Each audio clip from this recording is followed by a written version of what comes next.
잡종왕이 고려를 삼킬 것이다. 잠잠히 계셨어야죠. 나와 내 할아버지 황제 폐하의 눈치를 보면서.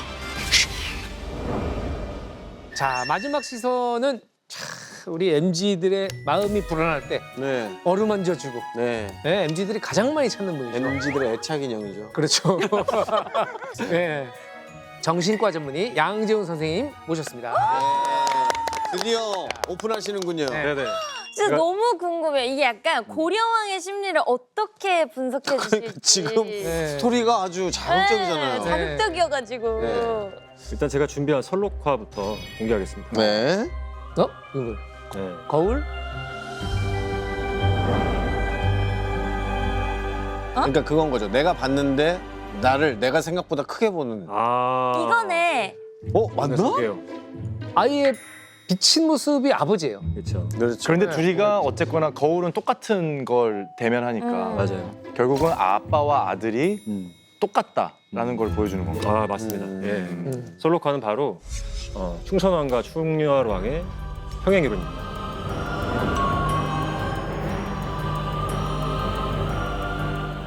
평이라는 거라는 건 너무 많이 닮았다. 네. 네. 그렇죠. 네, 뭐 그런 얘기 많이 하잖아요. 뭐 지 애비 팔자랑 똑같네. 뭐 지 애비 맞아요. 팔자랑 똑같네. 이런 얘기들을 옛 어른들은 많이 했는데 네. 어떻게 보면 우리 이제 부모의 운명이 자식한테 좀 유전되는 것처럼 충렬왕과 충선왕이 이 행보가 상당히 흡사하게 흘러간다. 충선왕이 이 충렬왕을 되게 싫어한다고 하지 않았습니까? 맞아요. 그래서 아빠가 아끼던 궁녀도 네, 싹 다 죽인 거잖아요. 맞아요. 너무 싫어서. 근데 닮았어?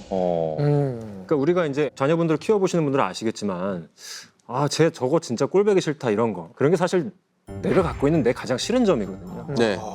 그리고 보통 우리가 갖고 있는 우리가 생각하는 단점, 내 단점이 내 부모의 싫은 면하고 되게 닮아 있어요. 동족 혐오라고 하죠, 쉽게 말해서. 충렬왕과 충선왕이 상당히 일부분에서 이제 정확하게 일치를 합니다. 자, 그러면 충선왕, 충렬왕이 닮았다는 거 어떤 면에서 닮은 거예요? 일단은 충렬왕 같은 경우도 아까 얘기했지만 아버지에 의해서 어떻게 보면 강제적으로 결혼을 하게 되잖아요. 네.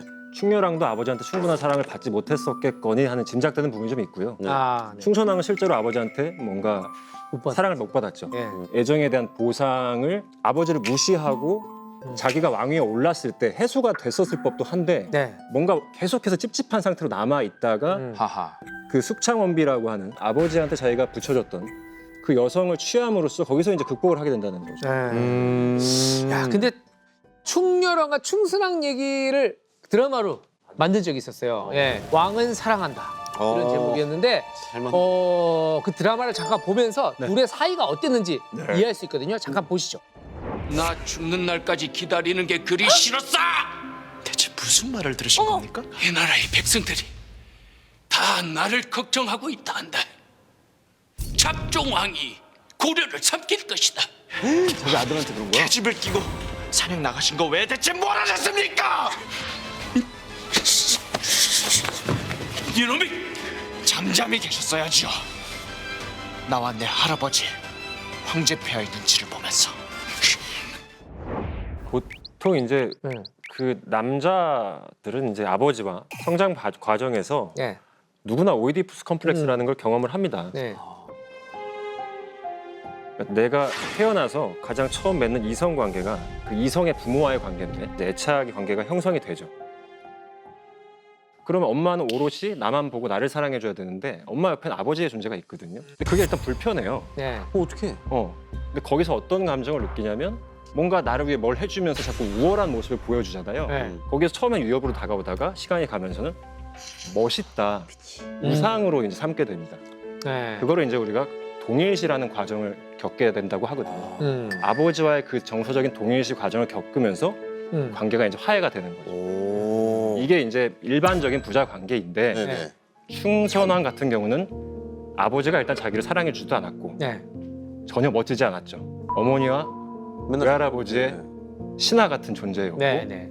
나이를 먹다 보니까 어느 순간 나보다 미친 것 같고 이 모든 환경 자체에서 아버지를 존경할 수도 없고 근데 내 어머니를 사랑해주지도 않고 나에 대해서도 사랑해주지 않고 최악의 존재구나.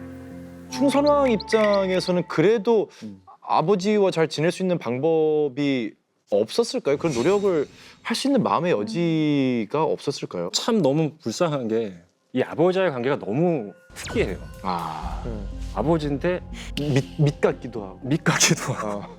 와, 이게 뭐지? 막 이런 생각으로 계속 살았을 거란 말이죠. 수상 입장에서. 그러니까 이 아버지에 대해서 평생을 제가 볼 때 고민했을 것 같고 그러면서 어릴 때 자기 어머니가 살아있을 때는 그래도 자기는 쿠빌라이 칸의 외손주고 대단한 엄마의 아드리아가 이 사람의 정체성을 유지시켜줬을 것 같아요. 네.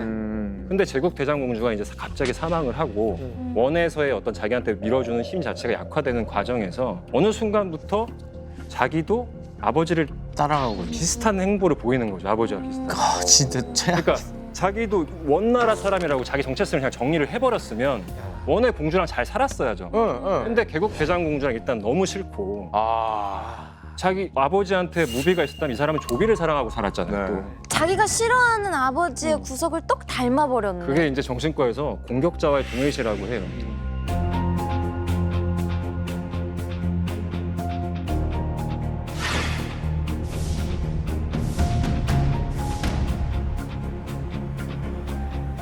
알코올 중독자의 아들들이 맞고 자라다가 성인이 됐을 때 알코올 중독이 되고 또 누굴 때리는 행위를 하게 되고 맞아요.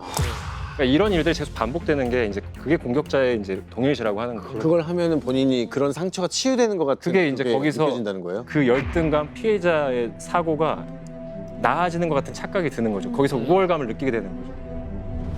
장 기사님, 이게 결국 충선왕도 충렬왕처럼 된다 이런 건데 구체적으로 어떻게 진행이 됩니까? 이 아버지를 뛰어넘는 더 나쁜 아빠가 돼요. 아 레벨업이 됩니까? 레벨업이 돼버립니다. 야. 굉장히 또 잔인한 아빠라기보다는 잔인한 사람이 돼버려요. 그러니까 지금 그 고려 조정에서는 뭐 하시는 거냐고 지금 빨리 돌아오시라고. 네네네네. 그러다가 근데 원나라 조정에서도 웬만하면 돌아가지 너. 왜 여기서 축내고 있냐 우리 밥을.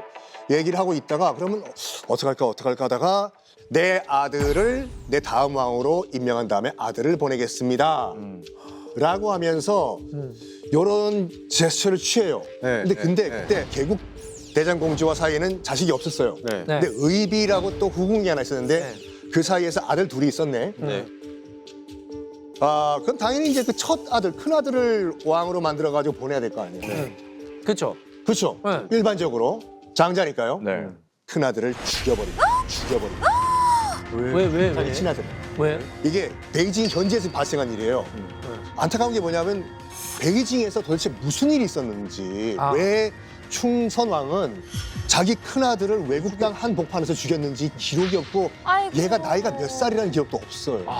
지워버렸구나, 아예 기록을. 그 고려사에 보면 딱 한 줄 있거든요. 그러니까 큰아들과 그를 따르는 세력들을 다 죽였다라는 한 줄이 있는 걸로 봐서는 추측건데 살을 붙여보면 얘만 죽인 게 아니라 그를 따르는 세력들을 죽였다는 것은 모종의 보고 배운 게 또 구테타잖아요. 숙청이네, 숙청. 그러니까 아들이 뭔가 구테타 비슷한 걸 일으키고 아버지가 그걸 못 견디고 죽인 것이 아닌가라는 대거를. 추측이 가능합니다.